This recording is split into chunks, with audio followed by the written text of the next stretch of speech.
जानवर भी खड़ा हो जाएगा तो भी वह जो है तो विजयी होगा। जीत जनप्रतिनिधि कौन है कैसा इससे कोई मायने नहीं रखता है।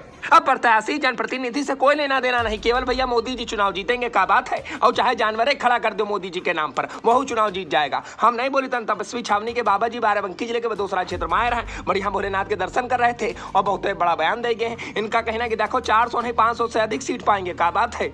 अरे इनका बस चले तो सीटों बढ़वा दें। अब टीका टिप्पणी हम नहीं करेंगे, बाबा जी की बात सुनाएंगे, लेकिन उससे पहले आप महादेवा के दर्शन कर लो। देखा तो भैया महादेवा के लोदेश्वर धाम में आस्था का जनसैलाब देखने को मिल रहा था। भोरे भोर हर कोई भैया बम बम भोले बोल रहा था। शिवरात्रि का दिन है, देखा तो भैया पुलिस वाले ड्यूटी में लगे पड़े हैं और यहू लोग बकायदा भोलेनाथ के भक्त है। देखा तो लोटा लोटा जल चढ़ावत रहे, क्या बात है। कोई बेलपत्र चढ़ा रहा, कोई धतूरा चढ़ा रहा, भोलेनाथ की भक्ति में सब लीन दिखाई दे रहे हैं। शिवरात्रि का दिन है, बाराबंकी जिले के लोदेश्वर महादेवा में आस्था का जनसैलाब देखने को मिल रहा है। अब इस दरमियान भैया संझा का बाराबंकी जिले के देखा तो कुलतेश्वर धाम में बाबा जी आ रहे हैं, तो बाबा जी अपना ज्ञान दे गए हैं। बहुत अधिक बात बताए गए कि देखो भैया जनप्रतिनिधि से कोई लेना देना नहीं है, बस भैया समझ लो मोदी जी के नाम पर वोट डालना है। चाहे जानवरें खड़ा कर दो वह चुनाव जीत जाएगा। तनिक सुनो बाबा जी कहा बाबा बाबा है भैया।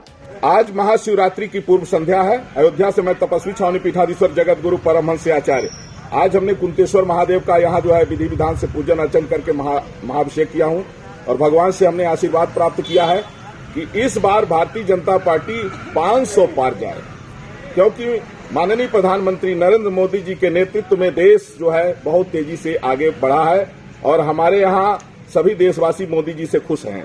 और इस बार वोट जो है मोदी जी के नाम से पड़ेगा। भाजपा से मनुष्य की तो बात छोड़ दीजिए, अगर जानवर भी खड़ा हो जाएगा तो भी वह जो है तो विजयी होगा, जीतेगा, क्योंकि अब जनता सिर्फ कमल का बटन दबाएगी। जनप्रतिनिधि कौन है कैसा इससे कोई मायने नहीं रखता है। यहाँ सिर्फ मोदी जी के नाम पर वोट पड़ेगा। और इस बार का जो चुनाव होने जा रहा है, यह चुनाव वास्तव में एक प्रकार से वैचारिक महाभारत है।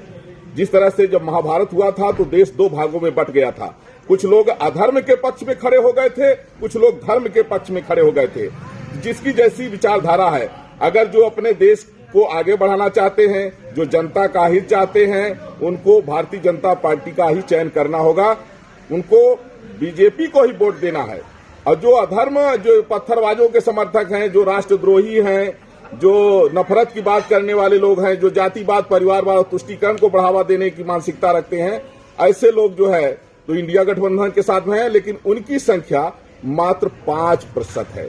इसलिए इस बार का जो चुनाव हो रहा है यह राष्ट्रवाद के नाम पर होगा और सिर्फ मोदी जी का चेहरा देख करके वोट पड़ेगा। और भाजपा से कोई भी खड़ा हो जाए, यहाँ सिर्फ कमल का बटन दबेगा। अब बाबा जी बाबा नहीं लग रहे थे, बाबा जी तो भैया बीजेपी के प्रचारक लग रहे थे। इनका कहना है कि बाराबंकी जिले से कोई खड़ा कर दो भैया वो चुनाव जीत जाएगा। वाह भैया वाह, बाबा जी के अंदर तो पूरा कॉन्फिडेंस दिख रहा था। इनका तो बीजेपी की सदस्यता ले लेनी चाहिए। बाकी वीडियो अच्छी लगी तो कमेंट कीजिएगा, चैनल को सब्सक्राइब कर लीजिएगा। शंभा साहब को बड़ी खबर मिलेगी तो बेल आइकन जरूर दबा दीजिएगा। बाकी आपकी क्या राय कमेंट करके बताइएगा। देखा तो बाबा जी कितना बढ़िया ज्ञान बांट रहे थे। जय हो बाबा जी की।